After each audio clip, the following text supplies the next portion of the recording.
I'm in. No one does. But welcome to another Bloodthirsty Salamander Experience. I'm Justin here with my co-host Steven. Tonight we're going to get into some What's up, relationship guys? talk. So it should be a good one. What are you drinking tonight? I'm having a Cutwater White Russian. It is a little pre-made White Russian made with Cutwater vodka. Not bad. No, I love that they're making the mixed drinks out there to make it easy because it's just life. Like, I'm not a bartender. I can't mix shit because I'm over here drinking Monkey Shoulder, a blended malt Scotch whiskey.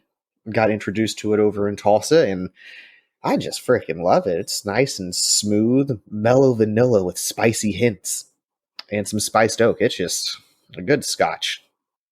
Nice. I actually make a pretty good White Russian myself, but sometimes you just like to be lazy and just have it pre-made. No, that's me all the time. I'm always lazy. Then what is it? It's down here in Texas. They have these Bahama Mama things. It's a little bit reminds me of like drinking at 18-year-old, Kool-Aid and vodka, but Right. it's mixed just a little bit better. Yeah, I could get down on some Bahama Mamas for sure. Yeah, I get one and it just sets me right off. Like perfect little buzz. Usually drink it before I go skateboarding. It's like my pregame. When I was younger, my parents would let me get one. The virgin ones would get them at Red Lobster, and they were really good.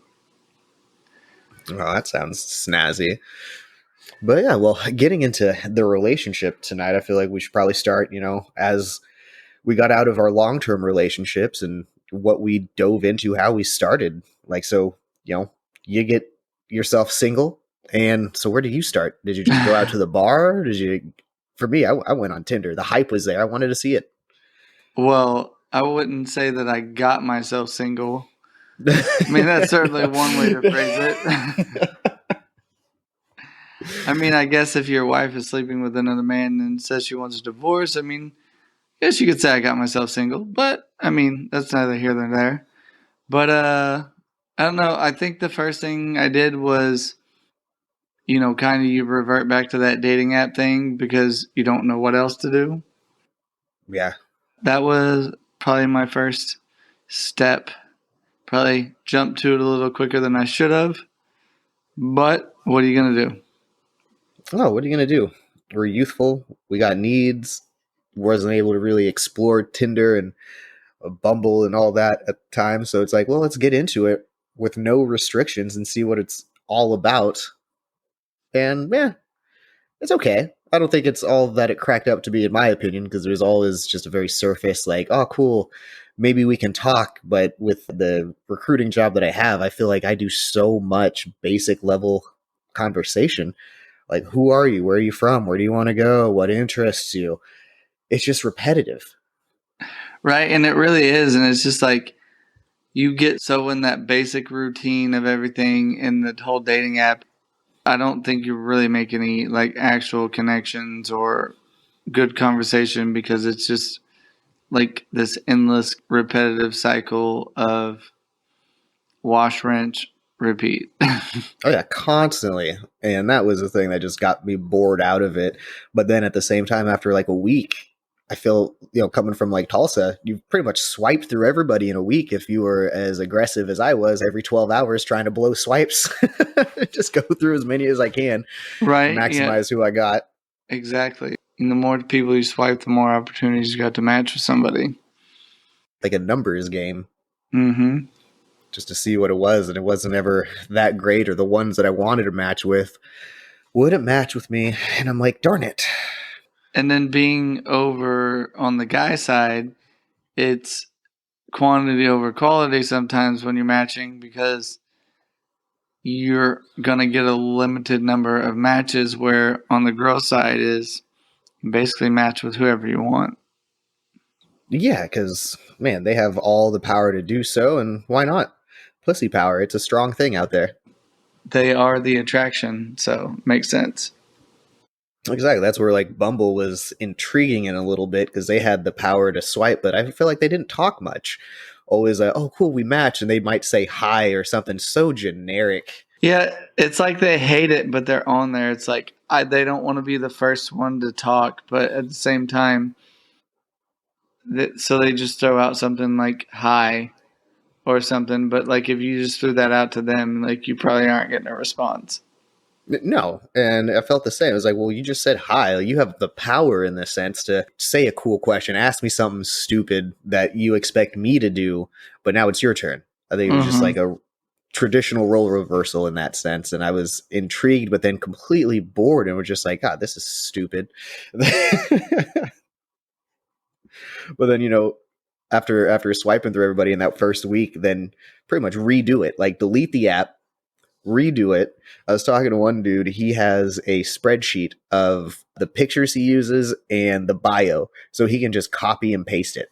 He doesn't have to like rewrite it everywhere. He just deletes it every week or so, and then goes right back in. Same pictures, same thing, and then you're top of the list. For guys out there that don't know this trick, it resets the algorithm, and you are at the top, and you get to swipe through everybody all over again, and they are seeing you again as if it's the first time. And I think it's a smart move. Like, that's just beating the algorithm, because everything now is really to beat the algorithm as we're trying to get views in different places and learning how we have to beat the algorithm or really play along with it in some stage. It's useful to get back interested, but it's like on a small town world, you gotta reset so you're at the top of the list. Hopefully too many people don't take that. Hopefully it doesn't, mess with your pool. I'm so on the dating apps these days. It's just like I'm good with just being single, playing Fortnite, making podcasts, taking care of my kids. Yeah. Pretty simple life. Easy stuff. Because I liked OKCupid, always have for years, because it had more depth to it. It would have questions that would build a personality, and then somebody who asked or answered the same question tell you, hey, you matched, 98% of these, or 60% are the same answers. You guys might get along. Because that's how I found my girlfriend, was through OKCupid, asking those questions, got the right personality, and typically better relationships through OKCupid, in my opinion. Even like the shorter ones, or at least more substance, like good conversation, good energy, just better. Well, maybe I need to check out that route because I'm not having very many of those at all.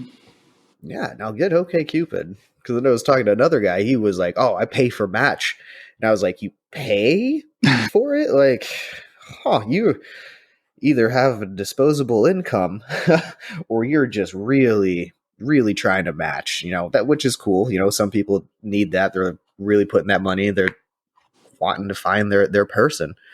Mine was never that serious at this stage. It just kind of happened. Right. With my previous relationship and that disaster of a relationship, sometimes can't get all that interested in another one. Even like when things seem like they're going okay, it's just like, oh, okay, it's time to tune out now. Mm-hmm. Like some type of auto self-defense. Yeah, because like one of the things they always say is like, "Hey, move on." And will dating help you move on? Maybe. I don't know. I think one of those that complicates some things at some stage. Took me a while to figure my shit out before I was ready to like even see somebody for more than like 4 times. Right. And I don't know if it helps out or not. I know that it fills up some time, but I don't know if it even completely distracts you from what you're trying to be distracted from. Yeah. Do I think if it was not so pandemic-y, because I feel like the people I want to meet are still kind of hanging out indoors, hanging out, not going out. So going to the bar, I meet people, and it's like, oh, this is cool, fun, but I just don't see this relationship going long term. But at the same time, before everything opened up, I was already in this relationship. So now that it's opened up, I'm like, whatever. Go out there. Pretty content with what I'm doing right now. Yeah. I don't know. Like, somebody's really going to have to impress me, I guess. Or I'm going to have to be knocked off my feet or something to be like, yeah, I think I want to, like, get into a relationship with this person. Because it's just like not worth my time, I guess. I don't know. Yeah, and I mean, for me, a lot of it is just real simple. It was that one freaking Dan Bilzerian, which I don't reference ever, but he had said something about the dating that I connected with about, basically sleeping on the first go round or having some intimate relations, because that's what I need, what I want, what I don't want to use the word expect, because it's not like, oh, I'm buying all these things and I expect you to do this stuff. It's like, no, I just want you to know I'm ready. Are you ready? Maybe we don't have to go all the way on the first day, but like, we obviously, through the dating apps, we didn't just meet out of the blue, had 2 conversations and say, oh, let's go on a date. It's like, no, we probably talked a little bit flirtatiously, aggressively, hornily, whatever. It's like, hey, we can at least make out. Like, human contact I thrive in. And if I can't get that on a date, like, oh God, it's not going to work out. I'm not going to see you again. And I'm not going to hold it against them. Right.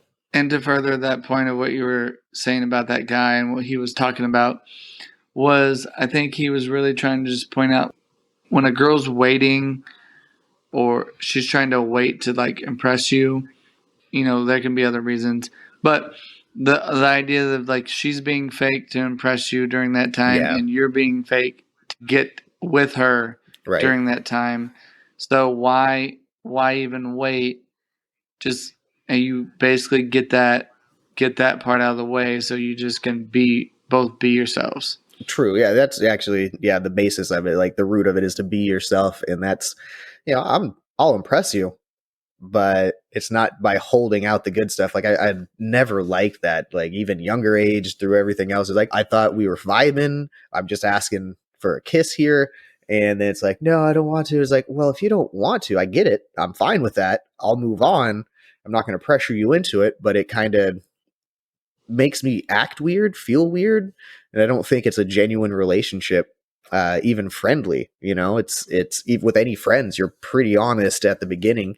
And that's how, those friendships are able to sprout, whether it be man or female. It's like, you get to be honest. And the honest part is like, hey, I'm ready to kiss. Are you? And if you're not, okay, that's fine. We'll hear no and we'll try to work it out. But then when it keeps on going, I'm like, well, what's the point? Like, why did you even, what's going on? Yeah, I mean, like, I'll give somebody the first date. Like, if you don't want to kiss somebody on the first date, you don't want to do anything on the first date, like, that's cool. Especially a first time meeting person, right? But also, if you have chemistry and things go places, then that's cool too. But if we're going a while, like, you want me to go like 3 or 4 dates and then we haven't kissed or anything like that? No. Because if you have physical chemistry, you're going to want to anyways. Exactly. And I feel like I also give off that like fuckboy vibe. So it's like, what this is into, and you're into it, you're attracted to it, and I'm not pretending I'm not either. So there's a mix of that as well, because I won't go 2 dates. I'll be like, yeah. Because there was one girl in Florida, like, she was hot as can be. And first date, totally cool. We're vibing, we ride bikes down like the boardwalk and whatnot. And it's totally cordial, cool, fun, hug at the end, set up a next date for 2 days later or something. And I'm like, all right, cool, do the dinner thing and all this. And then there was nothing. I think it was a mix that I wasn't what she was looking for long term, but we were still vibing. So I thought maybe, fuck boy, Yeah. And 2, I don't think there's a lot in it for guys to let something go on without any indication that there's something more there, because a lot of girls out there are just looking for free dinners. Yeah. They like the attention. They like the free meals, free whatever they get, and they will lead guys on. And I'm not saying that's every girl, but there is a very large portion of girls out there like that. Well, they can go to sugarbaby.com or whatever that is and find that guy. Or just be like, look, hey, I'm trying to get dinner. Because there's sometimes, when I'm just kicking it here, when I didn't know anybody, I would want to go to dinner. Just like, please, somebody, anybody, give me a conversation. It doesn't even have to be anything. Just say, hey, I need a dinner date. It doesn't have to be good. Just go. Just go. Just give me somebody to talk to. have some drinks, have some fun. Not even that, just God, going new places all alone and not during a pandemic was just freaking hard. Trying to meet people, trying to not be so introverted or in my cave is what it feels like, because I don't even get direct sunlight here. I got to make sure like I get up and take walks just to get vitamin D, which somebody was mentioning is like, you should probably take supplement for vitamin D because you're not getting near enough sun. I was like, I don't know what that means. Probably. I've heard that. You should probably do that. Yeah. Well, I've been thinking about it. Vitamin D is overwhelmingly helpful to your immune system and all that. Yeah. I probably need, because I feel like I've been sick for like 2 weeks now. And it's like, why? Probably because I haven't done much or gone anywhere. Sounds like you just need the D, Justin. I just need the D. Online dating is such a crapshoot. It just really makes you wonder what's the point sometimes. It's so hit and miss. This recent girl I went on a date with, we did the whole thing, like hug at the end. It was cool. We hung in a second time. We actually did kiss. And then third day, or not the third day, but like in between second and third date, texting and stuff, and all of a sudden she just like stops texting me, leaves me on red a couple times, and I'm like, I'm 35, like I got 3 kids, I don't have any interest in games. Sent you twice, read twice, no response. I'm not gonna text you again. Yeah. Like I'm not gonna call you. I'm not gonna do anything. If you want to talk to me, you can reach out to me. The whole day goes by, don't say nothing to her. Next day I get this, well, thanks for ghosting me. And I'm like, what? How did I ghost you? Don't you have to not ignore me? Like, to be ghosted? Is that a thing now? You can ignore me, and then if I don't respond after that, if I don't like it really is push farther, like, oh, why are you not talking to me? Fuck that. I'm not about that. Like, I have no interest in that. Yeah, I'm not playing that game. Only games I play are Fortnite and with my kids. Oh, that is the truth. That's like, could not play those games. And that's what, it was pretty cool. I'm sitting here like reading a question. Dating without sex got me thinking about it all. It's like, I just have a high sex drive, very high sex drive. And with it, I think that's where it goes with that Dan Bilzerian comment of, let's be ourselves, and I want to be myself, and that's who I am. And it's that fuckboy vibe I feel like I give off. I just give that energy of like, hey, we're probably going to touch belly buttons later, right? Like, and with it, when maybe it doesn't have to be the first time, but build into it. I've taken my tests. I'm totally STD free. I have no worries on that end. Which, man, geez, that was pretty cool. Actually, doing that for the first time a couple months ago because I was nervous. For the first time? Yeah. I mean, hell, been out there going crazy. And I'm like, oh, God, But then the other people I've dated, they have their tests and they come back clean. So I'm like, well, in a roundabout way, I'm clean. But never like with my name on the report clean. I did that one time when I was younger. Slept with this girl and got a little scared and went and got the test, and it's like, that is not a fun test at all. Well, it was included with a lot of other things. Like I was just getting the yearly physical that I haven't gotten in like 5 years. And they're like, oh, you want to do all these blood tests? I was like, sure. Tell me if I'm going towards diabetes or anything wild like that. And they're like, oh, STD? I was like, sure, whatever. Just keep drawing blood. Do what you got to do. Like, by the way, this part's not drawing blood, but we're going to need you to drop your trowels. Oh, yeah. I hadn't done that for a man in, like I said, 5 years. I'd prefer a female doctor. I don't think I've ever had one. I have this weird story. I don't know if I should tell or not. You can say no. So while I was married, I got this like swollen nut. Had to go to the doctor. Yeah, that's concern as fuck. Yeah. Oh my God. Didn't know what was going on. Hurt. So I go to the doctor, and she's a female. So my wife went with me. and I just drop my trowel for this doctor to look at my nuts. She looks at it, and then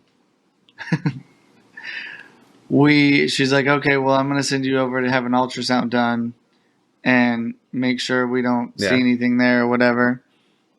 And so go to the hospital. Cute little girl that's like the ultrasound person. Well, they're ultrasounding my nuts. Goodness. So there's no real like way around this, and like wife's with me, and so they put, like, I don't know if you ever seen like with a woman or whatever, or like had an ultrasound done on any part of your body or whatever. They put that gel on there. They give you a nice little massage. It's like warm gel too. Oh, it's not. And so they put the gel in there, and she's like, it seems like it's taking a while. I'm just laying there. Like, I just like go to sleep. Oh man. I was like passed out. And I was like, well, it could be worse. Something else could have happened, then you would have been mad at me. Right? Could have not fallen asleep. Like, that's probably the best option other than doing nothing. Could have got a boner, and then it would have been like, oh, I'm not getting any for a while. Wife be super pissed off. Yeah, this ain't Pornhub. But it was a very awkward situation. Turned out to just be some like infection. I don't know exactly what it was. It wasn't like an STD. Yeah. Just some type of infection you can get. They gave me some antibiotics. It got better. Well, that's good. Yeah, because that stuff worries me. There was kind of like 2 years ago, my nut was just large, and I was like, oh, what's going on? But then like 2 days later, it just kind of went away. I was like, I don't know what that was about. If not the next day, later that day probably.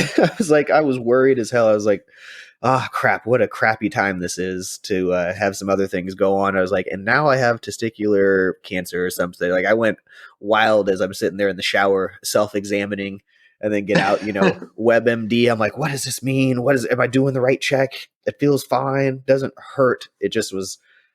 Is that what you're calling it these days, Justin? When you're in the shower and you're going wild, self-examining for WebMD purposes. Right. Plausible. Have you ever done that? I was thinking of this. Have you ever done any speed dating? I've never done speed dating, but I don't know if I would be that good at it or if it'd be that beneficial, but definitely try it. Yeah, it sounds like something fun. I had a few friends in Florida do it, and they were like, hey, come with. And I was like, no, because I was like, I'm just not into it, really. I'm surprised. I thought you would be like, fuck yeah, let's do that. Yeah, probably. Should have, just for the fun of it, because only one of the 4 people that went was single. A couple went, my roommate went, and this gay dude went. And it was just like, oh, okay. So you guys are just all doing it for the fun of it. And I was like, no. I think there's something else I had going on, I think. There's some other activity. Because they were just not as wildly active, like going on bike rides or going to the beach. They didn't really do anything like that. They were just like, oh, let's stay inside or go to the bar or do these speed dating things. I was like, well, that's cool, but I'm going to go to the beach, ride a bike, something, zone out, skimboard, do something like that was more of where I was at. Yeah, I could see that. Yeah, no, definitely. It could be fun. So, I got a question for you, Justin. Yeah. Coming out of what was essentially a pretty toxic relationship for you, how has that affected you at all with relationships that you're currently in, or the relationship you're currently in? Yeah, even with ones getting before it, I'm definitely more like, nope. I say no more, and I'm ready to walk away a lot quicker when things just aren't vibing the way I want them to. And also, I have no patience. Like, oh, you have a problem? Well, it's time for you to go figure yourself out. Like, that's the biggest thing. I think I absorbed a lot of things and bent over backwards and really just hurt me in the end emotionally. And with it, now I'm definitely more like, well, this is what's going to work for me. Kind of like with this relationship where, we see each other Thursdays for sure. And then on the weekend, if not every other weekend, just depending on what the kid's schedule is. And it's fine. And I'm not asking for more. And the cool thing for me right now is like, I'm not going out and being a slut because my needs are satisfied in that department. So I'm like, okay, I'm satisfied with it. So it's real easy now. But the other ones, like discovering it, going through weird Tinder relationships, and then people talking about, oh, I feel this way and that way, and all this extra like anxiety or depression, things like that. I was like, look, I'm burnt out from that. Like I will run away from mental health issues with no questions asked. Like I don't want to be involved in it because I don't want to anymore. I mean, what 8 years, 10 Yeah. years? Like how long were we? 11, somewhere in there. Damn. And dealing with those mental health issues the whole time, like I could see how you could be burnt out on that.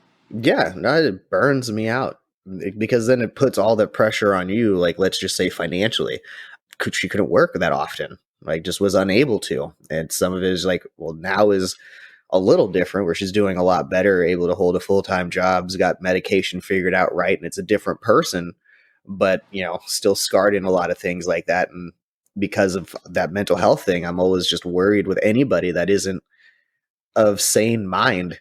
I'm just not interested because I don't have any issues. Well, I do, but I can handle my issues. I don't put it on somebody else's plate. Right. You got to wonder too, were you not just used as a crutch?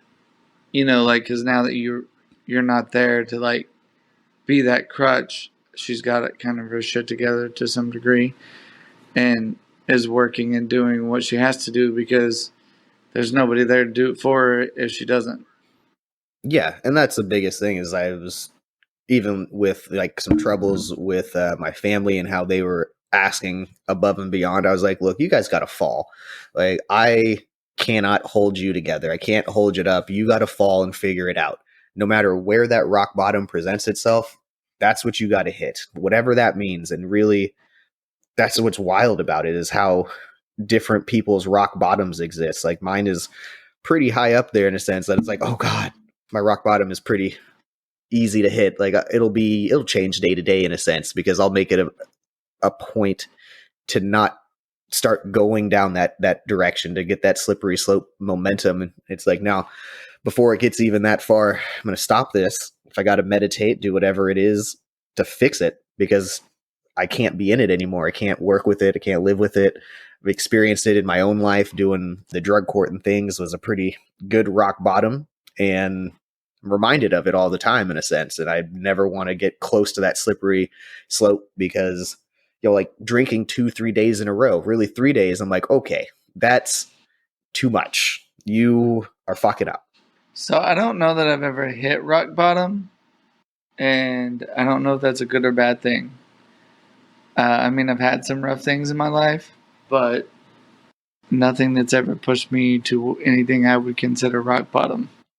Good. Don't go there. Hard to realize you're there because it's a lot like, that spiraling staircase or something, slippery slope that you're just sliding in it. And a lot of times when you're in it, you can't do anything. Well, you think you can try to stop it, but all your other habits really make it impossible to stop.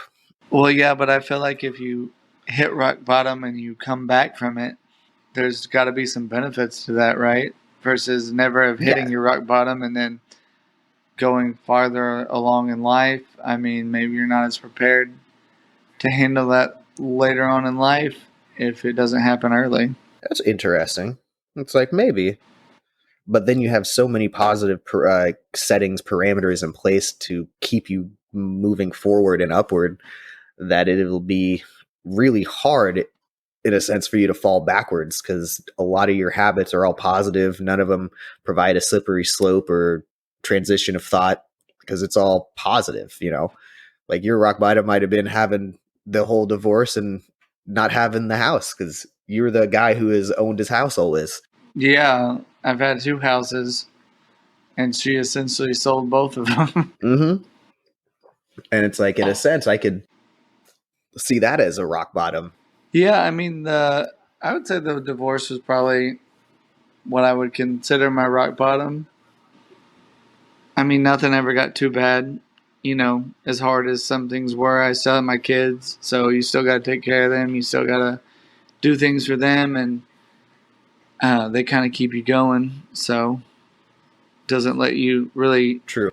dive off into anything you shouldn't, because if you do that, then you'll risk losing your kids. So Yeah, and I think that's what kept you going, kept you above, because that's if you don't have anybody else that's relying on you, then it's just yourself. And man, you can let yourself go pretty easy in my experience, because it's like, well, it's just me I got to worry about and whatever I'm doing.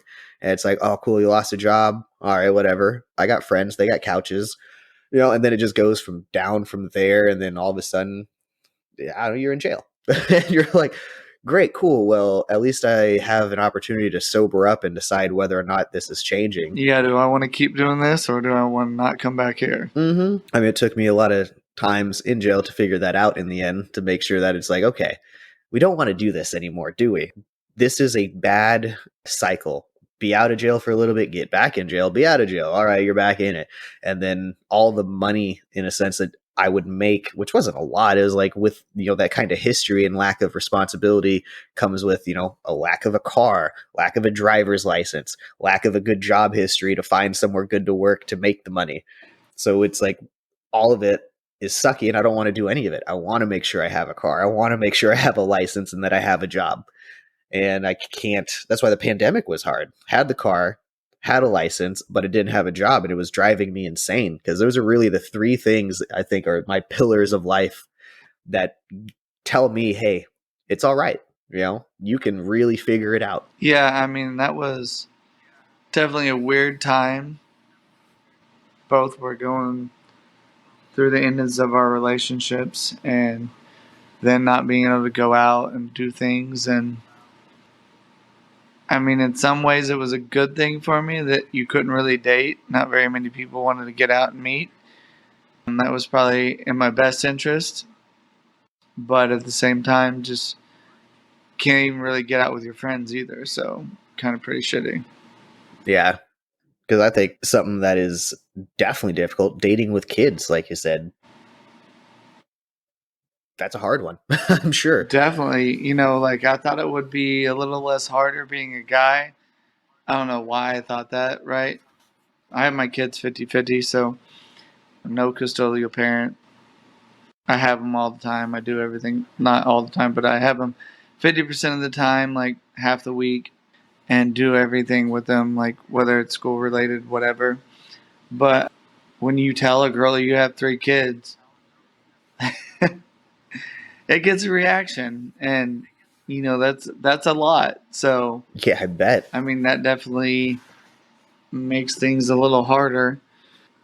The other thing too is, when do you introduce them, and when is it okay for them to be around your kids, and how much should they be around your kids, and like, I have these pretty strict views on it, and I don't know if they're wrong or right, but everything for me is based on what's best for my kids, and definitely what's not best for my kids is meeting every person I date. So I have this idea that 6 months is about the time I should be introducing someone to my kids. But it's also too, it's like, okay, well, it's really hard to date someone for that long and then not meet your kids.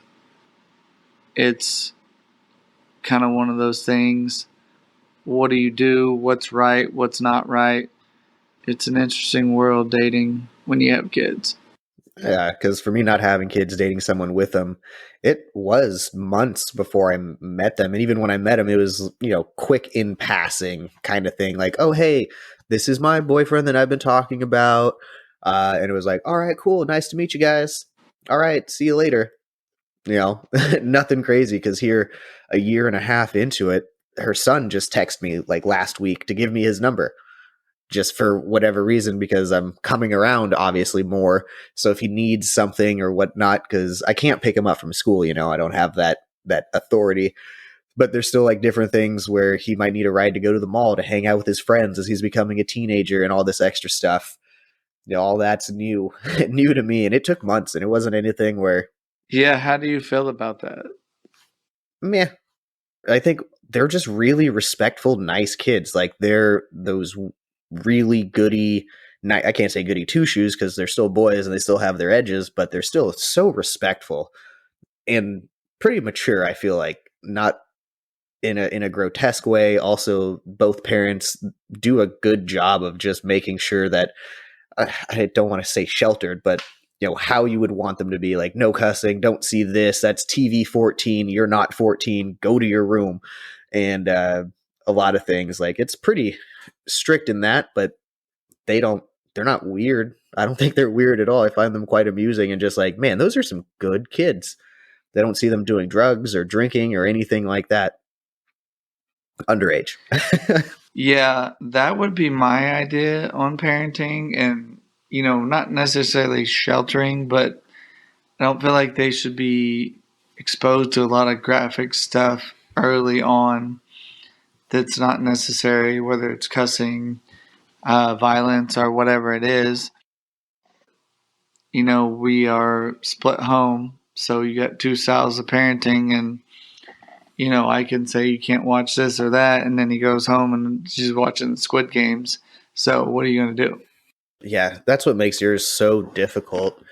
Is like you guys just aren't able to be on that same page because with them they are. Definitely, it's very much more co-parenting because I see him all the time, so it's nothing that they don't discuss daily at how everybody's doing. Like with phone and tablets, like their grades have to be, I think 90% or above for them to get their phone, or for the teenager because he's taking AP classes too. I feel like they pressure him a little bit too much with that, and they're like, well, if it's not 90%, you don't get your phone, which he only just got his phone last year because I'm dating older. I'm dating a lady 10 years older, so that's a generational difference in that sense, and how they think they should raise their kids versus how like we would think of raising the kids. Yeah, and I mean, I don't think that like my 9-year-old should have an iPhone, but his mother got him one, so it is what it is. Definitely is what it is, because I think what's interesting, you had brought up, how you were able to work with your kids to correct problems. It seems like a lot of hers is hands off, like, well, maybe you should have this tablet and figure it out yourself, kid. And it's like, well, or she'll have somebody else kind of step in or do something that doesn't make much sense, where you're like, well, if we are active parents and, take that as a problem, and if we engage, there's proven to show a difference. And that's what's frustrating to me for you, is that you, I think, have a good idea of the direction and how to do it, and then you don't have a co-parent to help. Yeah, I mean, no plan, and I'm definitely not perfect as a parent. Like, I have my flaws and I make my mistakes, and like everyone else, but I have an idea of how it should be done, but that idea vastly differs from hers. And as you know, if you aren't on the same page as parents, especially when you're not in the same household, it's going to be a rough go of it. Yeah. And then I was just thinking, this is a little off the direction on the dating, but still on the dating. I was like, I bet it's going to get easier as they get older and they have more social events that they're going to. Then you get to meet other single parents. And then it's like, oh, hey, what up, hot mama? And they're like, hey, what up, big daddy? I mean, there are a lot of single moms out there, but I think I would feel weird hitting on women at a one of my kids' events. So It's not hitting on them per se. It's just flirting. Because who knows? They're single. Kids get along. You could have play dates with not just the kids, but each other. possibly, It's an idea that I had. I think I need to figure out what exactly I want before I really get into anything as far as dating goes. I think that's a hard part too, is just being ready to realize what exactly you want or being ready to realize that you're not ready. Yeah. I think a lot of it is just like, seeing what's out there and trying, learning human relations is just what it is. to jump back to something you had said earlier, I will say you said you're more patient now, or you don't have patience now, is what you said. And I think that's growth. And I think I'm Yeah. the same way when you see a little red flag or something that's just you're not good with. Deuces. I ain't got time for that. Whereas before, you might have ignored that and got yourself down a not so good road, and then you're in a mess. Yeah, that's one of those things you say you notice, because she seems a lot like a narcissist, and that just is not healthy for the other people involved. And that's where it's like, yeah, good to notice those things now, like on the outside. It's the same for me. Like when I'm in it, didn't notice because it wasn't like it just was day one, like, oh my God, all these issues. It's like, no, maybe in hindsight I see them now, but I didn't learn what they were or anything until here recently. And it's like, okay, hindsight, I know what I'm looking for. I know what I'm going to avoid.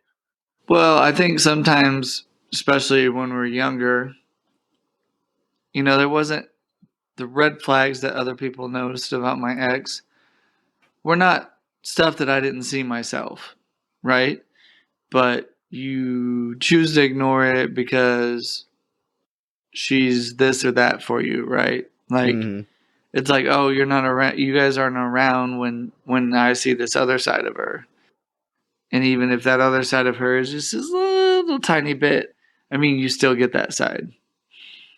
And occasionally, and you decide to let certain things go or ignore certain issues, but it's not like you're not aware of them. You just not made that growth yet as a man to just say, yeah, fuck that. Exactly. No. Yeah, because that growth word. You go do you. That's fine, but I'm not going to be no part of that. If you could give your younger self one dating tip, what would it be? Date them all. Date them all.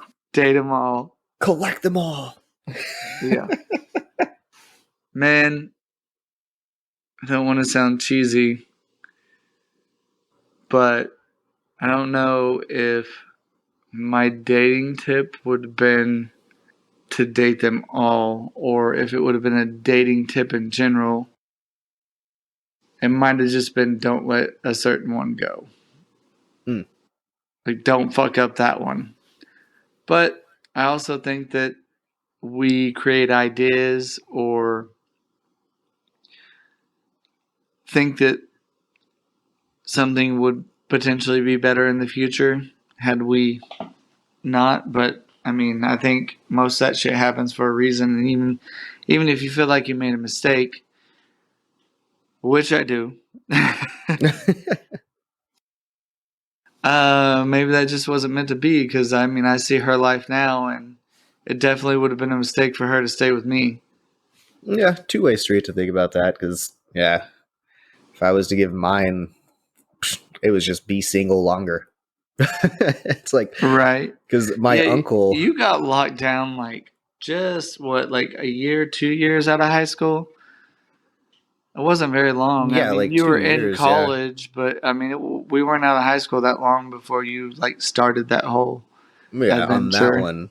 Well, like when we were doing the memorial for my mom, my uncle was like, "Oh, which girl you bringing around this time?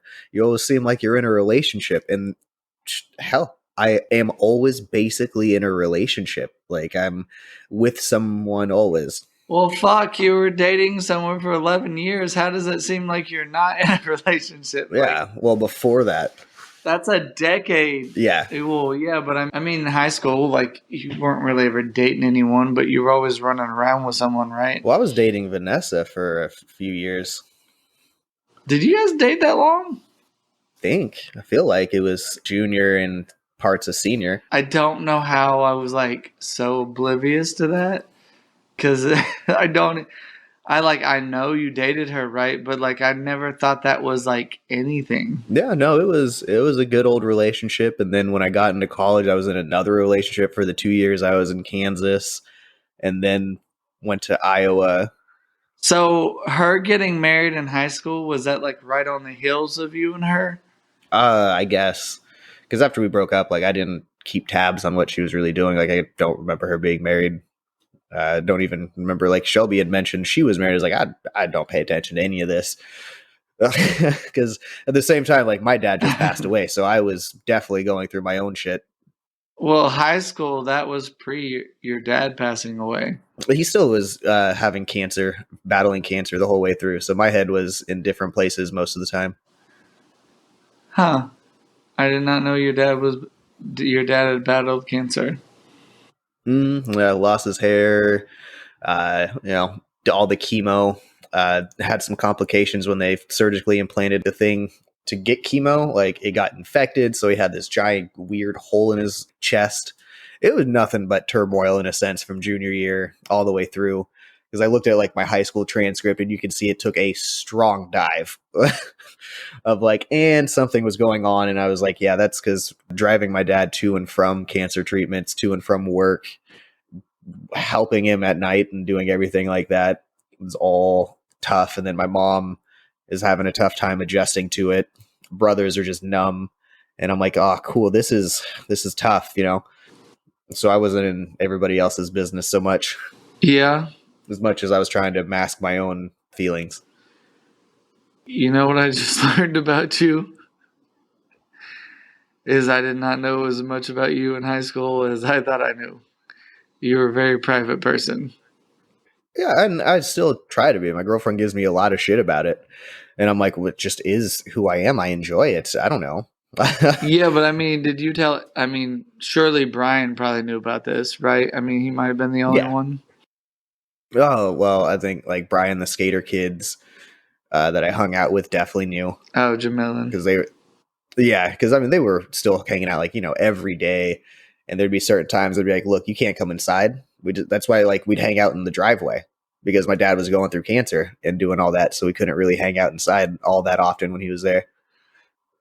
Yeah, I guess I was still probably in that junior year. I was still kind of hanging with that other crowd a little bit, as more so at that time. So that would kind of make sense.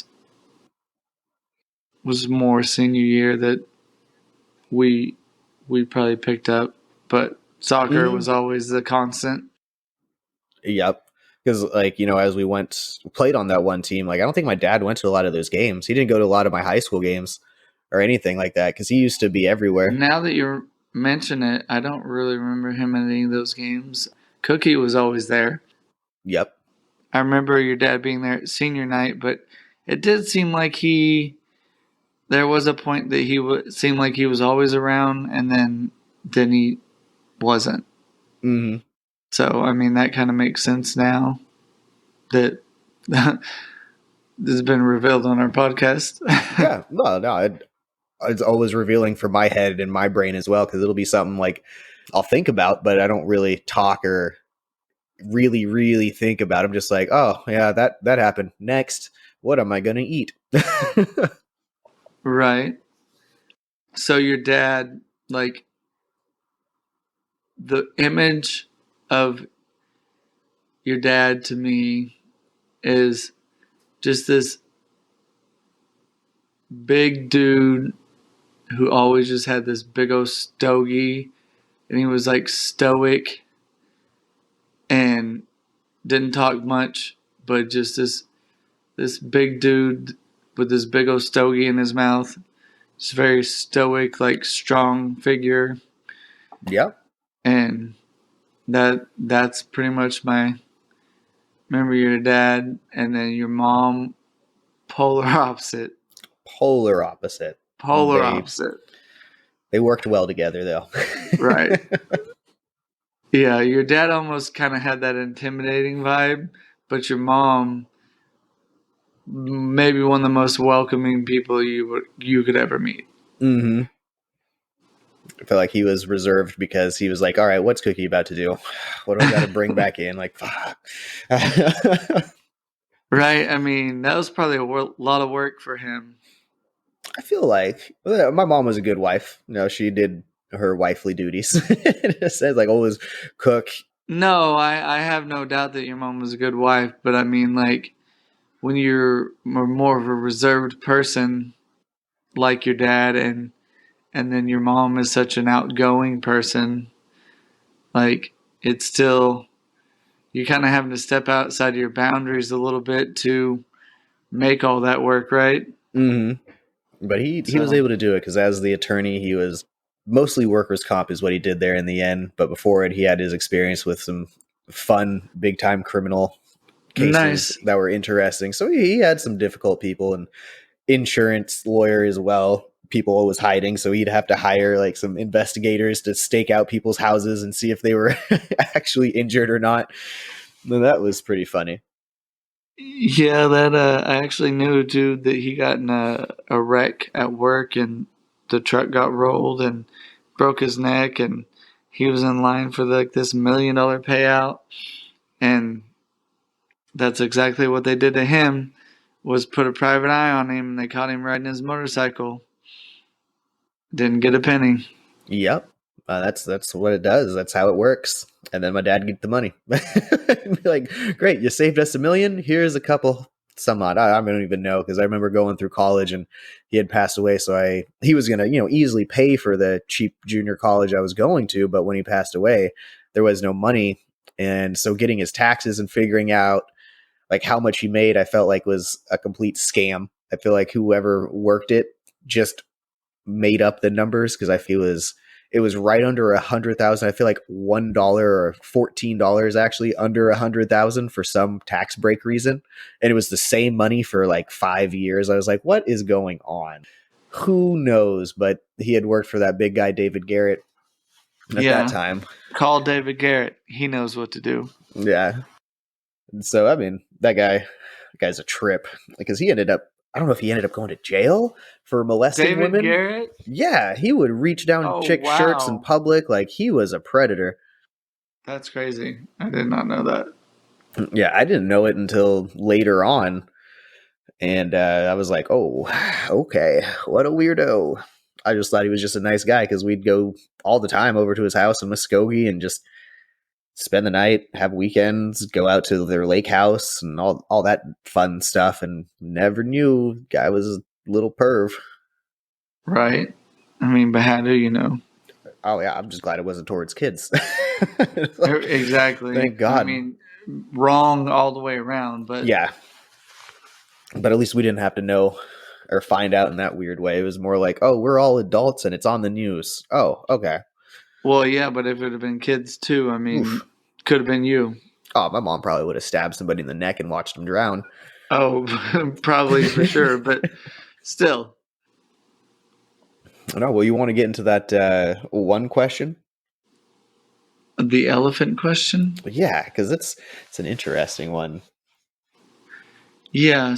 The question goes like, if you could insert an angry elephant into any situation in history, at what point would you insert that elephant? And that's where I'm like, I'd probably pick a off chance one, not one that's like Hitler's something, but something that's completely outlandish. I mean, isn't Hitler the go-to? Like, I mean, Always. isn't that everybody's like go-to? Oh, well, we gotta kill Hitler, or oh, we'll put it stop Hitler. I mean, Hmm. that seems like the easy route. Yeah, stop evil, blah, blah, blah, blah. It's like, well, I would probably put a crazy elephant. Well, no, there'd be too many people. I was thinking of when the Mayans were at war with all their local people and the Spaniards as well. Throwing in a elephant would be hilarious to me. And what would that have changed? I don't know. I think it would just be funny to see all these people with spears. But then I would think they're smart enough to build pyramids. They should be able to trap and kill an elephant. Like all these cave drawings are able to kill woolly mammoths. But it would be something like that, some sort of weird war before guns and big tanks were used. It'd just be like, all right, we got an elephant that just fucked shit up out of nowhere. And yeah, who knows? Maybe the Mayans would use it in their thing, and all the little tribes people would have died, and which they did anyway. Mayans probably would have just done it faster. I think I have the perfect setting. Yeah. or situation of where I would insert that elephant.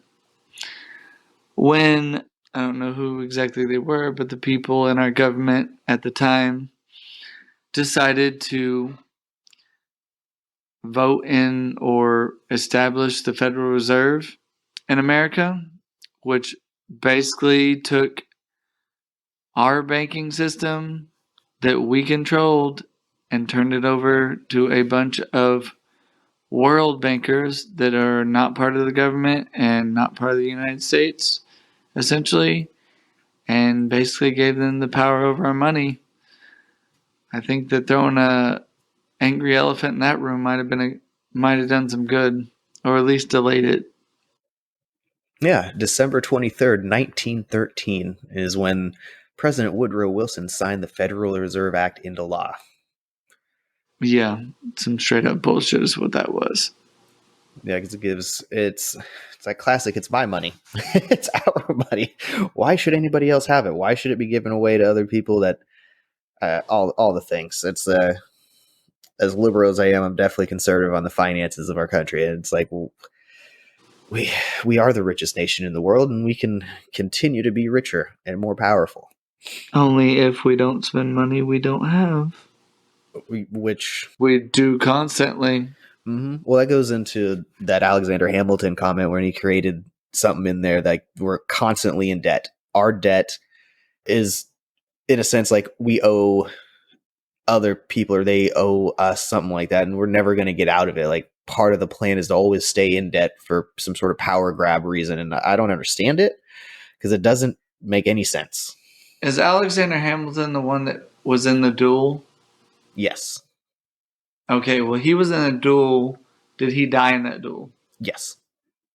Okay, well, the guy he was in the duel with was the vice president of someone else who was strongly against that type of banking and prevented it while he was president. And then that it was essentially what that duel was about. Aaron Burr. Interesting. Yeah, because all I think about is that musical. Have you seen the Hamilton? I actually have not seen that one.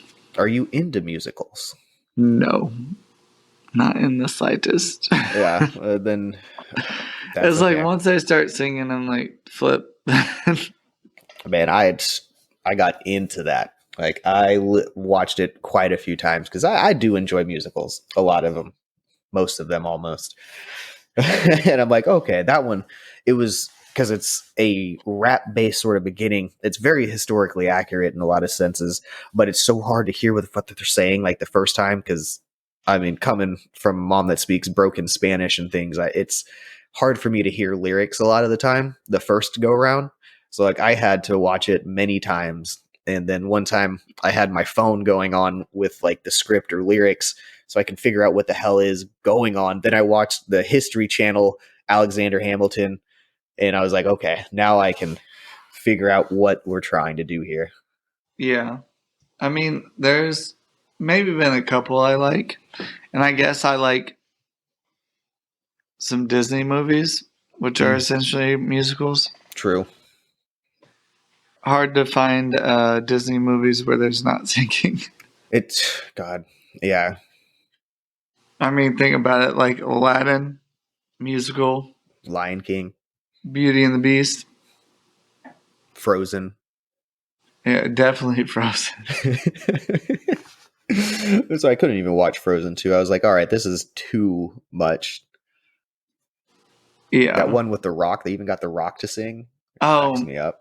Moana? Yeah. Yeah, that's a good one. Mm-hmm. But definitely a musical. Yeah. No, with that, we've gone from dating.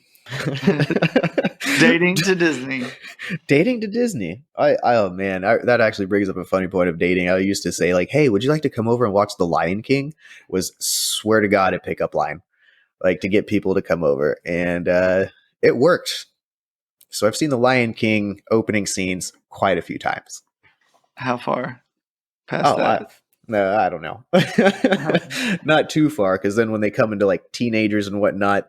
Well, nobody wants to see the dad die anyways. It's just no. sad. That's not a good mood setter. It kind of works out. It pulls those heartstrings, and then you got to bring them in close to cuddle and make them feel better. And then when they meet when they're older, the love story. Yep, and that's usually around the end that I remember. It's like, yeah, that's it. Got some Timon and Pumbaa in there, and then after that, it's like, I don't know what happens. Can you feel the love tonight? That's all I remember. It was over right then. Hilarious. No, man, it brings it all together. Dating to Disney. Actually, one of my favorite lines of anything, which I think is such a true statement, is when Rafiki, when Simba's older, he hits him in the head with a stick, and he goes, "Ow, what was that?" He's like, "It doesn't matter. It's in the past." And he's like, "What?" And he's like, "The way I see it, you can either learn from it or run from it." It's very true. That is very profound. Doesn't matter if it hurts. You can run from it or learn from it. And learning from it's the only way to move forward. Truth. Oh, shucks. I think with that, anything else you want to cover this evening? Let's circle back around a little bit on dating. Overall, what would you rate the dating scene? Out of 10, probably like a 6. Man, you're giving some high marks. Oh, man. I'd say 5. Yeah, it's so, it's like I feel like too many people on the other side are just looking for attention versus actually looking to date. Yeah. Like, it really goes to what you're saying. Like, some are just trying to get free dinners, or they're just trying to just attention. I feel like a lot of those photos is just like that instant gratification culture. Like, all of social media just creates fakeness. Correct. Yeah. And just that instant gratification, like, oh yeah, some guy thinks I'm hot. I love it. The end. I like to have 100. You don't have to. I matched with 30 guys on Tinder, or not Tinder, but Bumble or whatever today, and you know what I mean? Like, I'm never going to message any of them. Never. But my confidence is high because they swiped right. Yes. Yeah. So, I mean, I definitely think that as men and women, we live in different worlds when it comes to dating. Massively. And definitely think that there's hope, right? Yeah. Can't all be bad, but it shouldn't be easy necessarily either to find the person you're supposed to be with. Yeah, and that's something on Instagram I was seeing about normalized women shooting their shot. I would enjoy that. Just because, I don't know. Man, you don't even got to shoot your shot. Just throw some freaking hints. Throw some quick eye contact, and hell, I'm there. That's the one thing. I'm never shy to go talk to somebody like that when I'm interested or heck bored. Yeah, and then you got this little bit of movement too that we don't want men talking to us in public. Where the fuck else are we supposed to talk to you at? I know nothing about that. Does it need to be confined just to dating apps? Because they used to be the only way to meet women. Yeah. There used to be this thing about handkerchiefs. Women would carry handkerchiefs, and they would literally drop the handkerchiefs on purpose when they saw a male they were attracted to or interested in, just so that the male would pick up the handkerchief and talk to them. So, I mean, it's not a new concept for women to shoot their own shots. No, it really isn't. Because I always have a lot of success talking to people in public. Mostly because I enjoy it. I thrive in it. That's not really my forte. I don't like the initial interactions, but once I'm comfortable, I can talk your ear off. I'm golden at that point. Yeah, I just enjoy doing it in person. It's so much fun because I feel it's not that, hey, how are you? Where are you from? Where are you doing? How's it going? Because it'd be like, hey, I'm Justin. And then from there, I pretty much try to find something that we're both looking at, whether it be a person or a thing, and bring that up. And then from there, it's just easy conversation where we joke. And the next thing you know, we're drinking, talking, not two people sitting Nice. alone at the bar. Usually that's like part of the pickup line too. I was like, man, I saw you just sitting over here, wanted to join you. Like, I don't know if you want me here, but hey, if you don't mind, I'd like to hang out. Doesn't have to be anything. And then most of the time it turns to something because I'm good at talking. You're definitely that. Yeah, I personally have like social anxiety about speaking to strangers. But if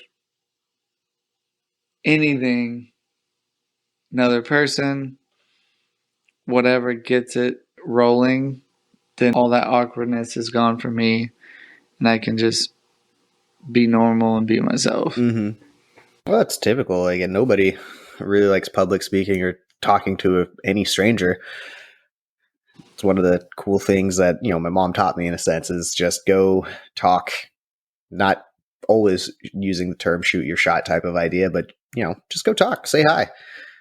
Because she is the person who talked to whomever, wherever, just because they existed. They had ears and a mouth. She's like, cool, we can talk, which isn't a bad pickup line. Like, hey, I saw you got some ears and a mouth. Would you like to talk? Right? They'd be like, no, is this rape? I need you to leave. Definitely catch them off guard, that's for sure. Because that was the other in Tampa. I would try to go meet people like that, and it became a, what do you want? And I was like, well, heck, I'm just sitting here alone and I don't know anybody. And they're like, well, you trying to fuck me? Are you trying to like give me money for something I don't want to do? I was like, neither, like straight up, neither. I don't want anything from you. I hope you don't want anything from me. Just hello, how are you? Is all I'm asking. It was so aggressive. Right. And I think that was another part about too, like the pandemic that made everything like so crappy for people. You could talk about human interaction was, and I guess this is a little bit off of what you're immediately saying right there, but with all the masks, not seeing people's faces makes you feel so freaking isolated. So much so. You can't see smiles. Exactly. You have no idea what's going on behind that mask. To even have those normal, everyday conversations with cashiers are hard because you have no cues to read like, hey, it's okay to go forward or anything like that. It's just if you wanted to talk to a waitress or a bartender and potentially hit on them, you don't know what they look like. So that's out the door. Yeah, because not being able to see smiles is the biggest thing. Because I smile at everybody, and usually works for somebody to not be a dick. And that's something I miss. And then also just not being able to hear people under the mask is also a big thing. I'm like, God, what did you said? I don't like to repeat myself, and I don't like to ask too many people to repeat themselves because of my distaste for repeating myself. So I'm like, okay, cool. Let me just assume you said something that I understood. Nod. We'll go with that. Yeah. Cool. It's like, sounds great. Like to see homeboys naked. Okay. You like to see homos naked? Oh, yeah. You like to see homos naked?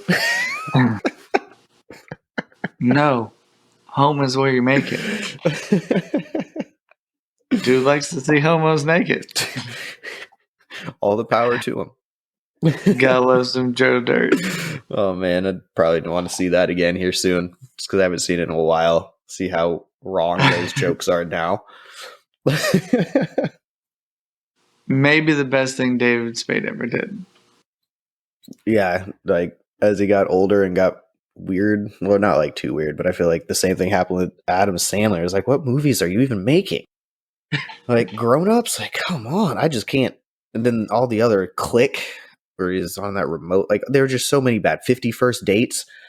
Oh, I was like, this is just trash. Stay in your comedy realm. Well, it's like he had that weird comedy, like it was his own style, but there's not really, you can only do Big Daddy and, so many of those, Billy Madison, Happy Gilmore, that type of stuff before you just kind of run out of stuff, and then he didn't have a lot of range. Exactly. And he tried to expand it, and I wasn't a fan of it. Maybe some other people were, because I know some people like Grown Ups, and I'm like, I don't. I don't like any of those older coming of age type of things. Like, what is it? 40-year-old virgin's funny, but like, we're talking something else. Those I'm like, oh, I can't. Yeah, like the Grown Ups, like I mean, I'll watch them occasionally if they're on, but it's not what made those guys funny. No. It's like athletes who are playing their way out of their greatness because they refuse to hang up the cleats. Yes. Just so wild. Yeah, and it's like in some ways you taint your career because people remember what's most recent, and what's most recent is not what was your best stuff. It's like, go out on top. Just leave. Let it be. You've made millions. Take your millions and run. Invest and get some other people up and going. Keep the good things going for other people. Keep it high. Because then it, to me, is like with the whole Tom Brady going to Buccaneers, you get Gronk out of retirement, you get Sherman out of retirement, you get all these free people. It's like, what? There, again, like what we were talking about during Fortnite, is like there are thousands of athletes out there. There's got to be one that will read the playbook, unlike Gronk, and go up to practice every freaking day. Like, there's got to be. There's a lot of those guys, but they're not as good as Gronk. Oh, who knows? They may not have gotten a chance because they weren't Tom Brady's bestie. Well, let's put it like this. It doesn't matter whether you play at Sonoma State or Ohio State. The NFL will find you. And if you can play, they will put you on the field. It's about which network you did, what the athlete did to connect a dot to get in the network that is then associated with who is the scouts for the NFL. Because it's still like there's billions of people in the world and there's only hundreds of scouts for the NFL. I mean, obviously, you're not going to cover the entire world. You're mostly going to focus on football programs in general, to find where you're going to draft your talent from. I mean, there was a guy that the Patriots drafted pretty early, a year or two ago, and I can't even remember the name of the school that he was at. I don't even think that I knew the name, which is surprising for me with college football. Bill Belichick was there, and he did the entire workout himself. Like, if Bill Belichick shows up at your school and nobody's ever heard of your school and it works you out, and that's pretty impressive that they found you. The more you can do to put your name out there is great. Yeah. But, like, if you can play, they will almost certainly find you. Yeah. With all the like college stuff that I had to do to basically market myself, you got to market yourself, like you said. I think that's the biggest thing, because it got to the college, but you can't stop. Just can't stop trying to market yourself to it and putting yourself in those combines, trainings, getting even a TikTok following or social media presence, because a lot of those teams find that valuable. Like, you have millions of people to follow. That means millions of people are going to buy your jersey. That means millions of dollars that the team is going to make. And that's like I know Manchester United, we got Paul Pogba mostly. Well, of course he's good, but a lot of it was based on how many jerseys he was going to sell, because he had the largest social media following of any soccer player. And he doesn't play that much. But his value that he brought to the bottom line was super important. And you got to market yourself to get that. It's always about the bottom line. Always. It's always a business at the end of the day. And that's what I think is something to think about always. And then we always talk about people buying, selling, trading, where they're going to go. And it's like just a commodity type of thing. And it's like, oh, this is just what we do. Right, but I feel like all that, and they're people, right? But at the same time, like, you're signing up to be excluded from the real world. Yeah, you're signing up for that world. Like, that's your real world, is sports and all things that go with it. What I mean like that is you are going to be making more money to not even playing games than most people will ever make in their life in a year. Yep. No, it's very true. Just to be like invited to that club. You know what I mean? Amazingness. You can go on an NFL scout team and make over $100,000 a year. Yeah. And never ever even dress up for a game. Never dress up, just be a part of it. Right. And in the NFL, after 5 years, if you can make it that long in the league, that's a pension. Boom. Oh, nice. I think I'm ready to put it to an end. Are you? Yeah, I think we can call it a night. A little break from interviews this week and just a little bit of a boys' night, huh? Boys' night, yep. Talking about life. I think the goal was to talk about relationships, and actually ended up on a lot of other stuff. Yeah, as usual. Dating to Disney to sports. Yeah, little family in between. Yep. Well, this is Justin and Steven, and this is the Bloodthirsty Salamander Experience, and we are signing off. Thanks for listening. Have a good night.